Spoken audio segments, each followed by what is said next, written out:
Чуваш ли това? Това е звука на моето ежедневие.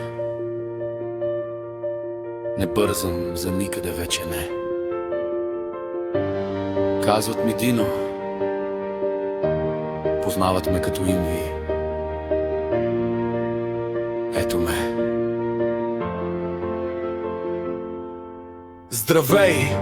Това съм аз, човекът в сянка. Животът ми не е спринт, а бавна разходка по рамка. Преди се борех, въртях гумите с длани. Сега само тока лекува старите рани. Минах на електрика, смених скоростта. Вече не усещам на пътя тежеста. Инви, така ме наричат, това е моят знак. Движа се тихо през светлина и през мрак. Аз съм Ви, бавен и различен, своя собствен ритъм, малко апатичен.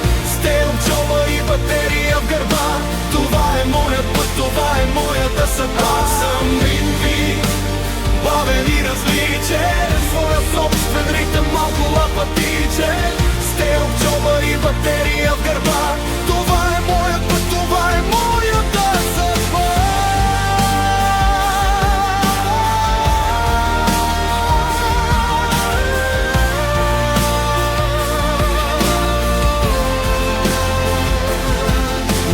Търсете там, където е шума и бягането. Аз познавам само спирането и лягането. Представям се на света със своя бавен ход. Електрически импулс, моя нов живот. Гледам как всички бързат, сякаш гонят миг. А аз оставам тук един мълчалив вик. Може да изглеждам спрял, може да изглеждам мек, но аз съм просто Инви, един различен човек. Един бутон ме движи, една машина ме крепи. Света е голям, а аз съм в своите стъпки. Малки и плахи. Просто ме вижте, без да съдите. Това бях аз, Георги Дино Инви. Една материя, която се бори да